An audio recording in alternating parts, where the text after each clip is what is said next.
Assembly ఎన్నికలకు ముందు కాంగ్రెస్ రైతులకు ఇచ్చిన హామీలను విస్మరించిందన్నారు మాజీ మంత్రి ఎర్రబెల్లి దయాకర్ రావు. క్వింటాల్కు 500 రూపాయల బోనస్ ఇస్తామని చెప్పి మోసం చేశారన్నారు. పంటల దిగుబడి తక్కువ వచ్చిందని రైతులు బాధపడుతూ ఉంటే వాటిని కొనేవాళ్లే లేరని విమర్శించారు. 2 నెలలుగా కళ్లాల వద్దే ఒడ్లు ఉంటున్నాయనన్నారు. అబద్ధపు మాటలతో మళ్లీ రైతులను మోసం చేసే ప్రయత్నాలు చేస్తున్నారని అన్నారు. ఇచ్చిన ఏ ఒక్క హామీని కూడా సక్రమంగా అమలు చేయలేదన్నారు.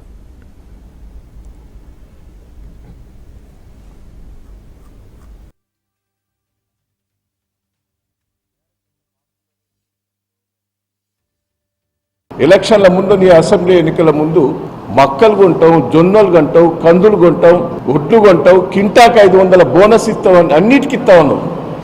పెట్టిపోయావు. మళ్ళీ ఇదే మాట నువ్వు పార్లమెంట్ ఎన్నికల ముందు ఎందుకు చెప్పలే? అంటే నీకు పార్లమెంట్ ఎన్నికలు అయిపోయినా దొరుకుతున్నావు. బోనస్ ఎవరికి ఇస్తాడు? దాని ధర ఉండనే ఉండే.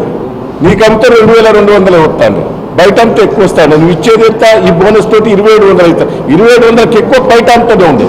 అంటే రేవంత్ రెడ్డి గారి బ్రోకర్ మాటలు ఒక్కసారి ఎట్టున్నాయో అర్థం చేసుకోండి.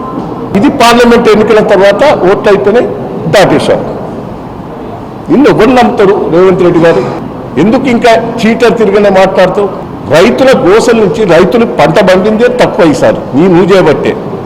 కాళేశ్వరం వంక పెట్టినావు, కరెంటుకి ఎక్కువ డబ్బులు ఖర్చు పెడతాను, వృధా చేస్తానని చెప్తీవి, కరెంటు కట్ చేస్తేవి, నీళ్లు లేకుండా చేస్తే వరంగల్ జిల్లా పంటలే తక్కువ 50% పండినాయి.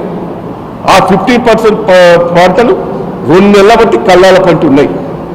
మళ్ళా ఈరోజు రైతుల మీద ఎంత దెబ్బతీశారు, రైతులు ఎంత బాధపడతారు అంటే ఇక దొడ్డు ఆశతో ఉండే బోనస్ ఇస్తావు అని మాట్లాడారు. అంటే అబద్ధ మాటలతోటి మళ్ళా మోసం చేసే ప్రయత్నం చేశాను. నీకు ఎన్నికలు అయిపోయినాయి. నేను ఒక్కటే చెప్తున్నా, ఒక్క హామీ నువ్వు నిలబెట్టుకోలేవు. దీన్ని బట్టి ఇది అర్థమైతే ఏంటంటే దేనికో దానికి ఒక్క పెట్టుకోవు.